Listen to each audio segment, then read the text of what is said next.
حج کے لیے رکھے ہوئے روپیوں پر زکوٰۃ کا کیا حکم فقہا نے نقل کیا ہے؟ چنانچہ اگر کسی صاحب نصاب شخص نے حج کی نیت سے روپیہ پیسہ جمع کیا اور جمع کر کے اس کو رکھے ہوئے تھا کہ اسی دوران اس کا سالانہ سال پورا ہو گیا، تو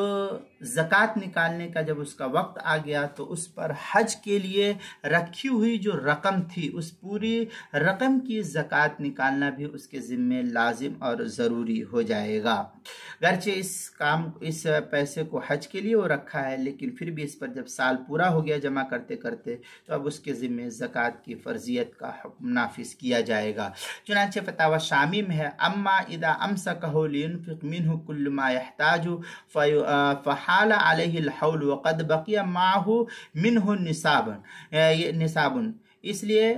فتاوی شامی کی عبارت ہے، زکریہ بک ڈپو دیوبند کا ہندی نسخہ جلد نمبر 3 صفحہ نمبر 179، انوار مناسک صفحہ 160، کتاب المسائل دوسری جلد صفحہ 216 پر اس کو نقل کیا، وہاں دیکھ سکتے ہیں۔